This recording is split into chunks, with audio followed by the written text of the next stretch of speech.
Alors maintenant, je vais vous parler du travail. On imagine que vous êtes à terme, c'est-à-dire lors du dernier mois de la grossesse.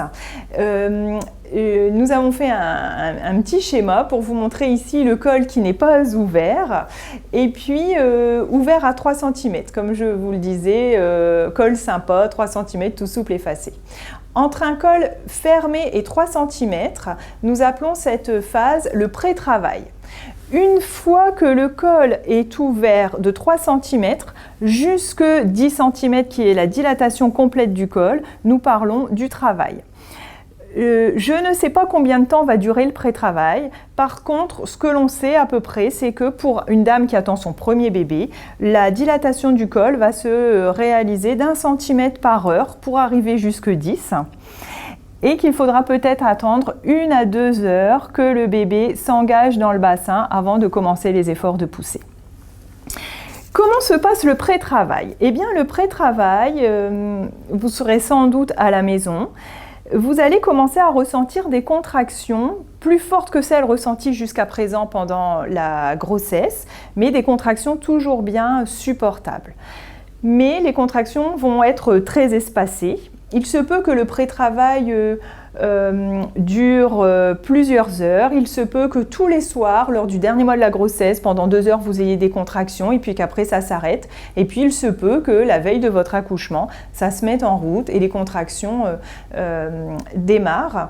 Et elles seront d'intensité faible et très espacée. Et au fur et à mesure du pré-travail, les contractions vont se rapprocher et augmenter en intensité. Comment reconnaître une vraie contraction d'accouchement? C'est simple. Lorsque la contraction arrive, nous n'arrivons plus à parler. La patiente est obligée de s'arrêter et d'effectuer une respiration abdominale profonde, c'est-à-dire qu'elle vide l'air, on inspire par le nez et on souffle tout doucement par la bouche.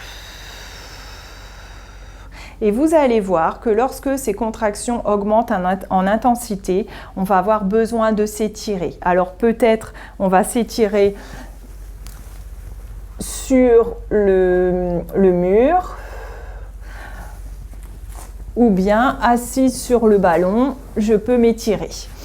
Il y a une contraction qui arrive, je vide l'air, j'inspire, je souffle.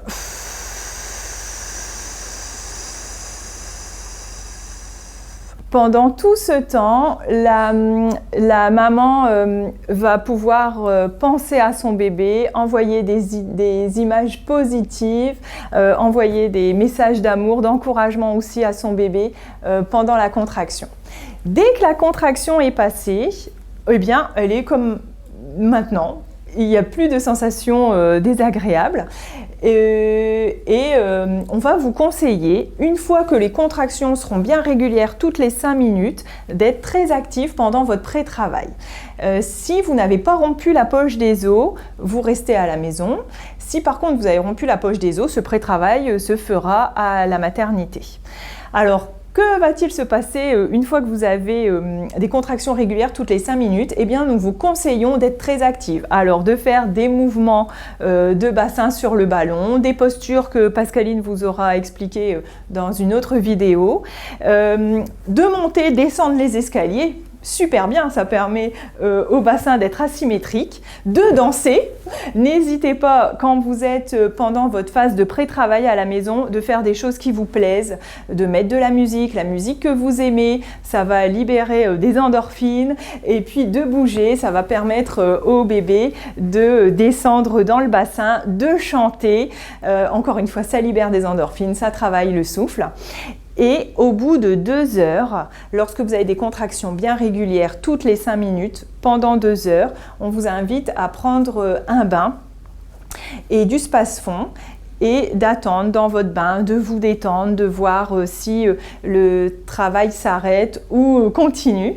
Et si vous avez encore des contractions à la sortie de votre bain, les contractions fortes, je n'arrive plus à parler pendant ma contraction, je ne fais plus de sourire, ça c'est important aux accompagnants de le savoir, eh bien la maman peut venir à la maternité. En général, elle est à 3 cm. Ceci est valable chez une primipare, c'est-à-dire une maman qui attend son premier bébé. Si ce n'est pas votre premier bébé, le pré-travail est plus rapide. Dans ces cas-là, vous allez le sentir dans votre corps que les contractions augmentent et qu'il faudra venir à la maternité. Et ceci est valable aussi si vous ne rompez pas la poche des os, si vous ne perdez pas de sang et si votre bébé bouge bien pendant ce pré-travail. Sinon, il faut venir à la maternité.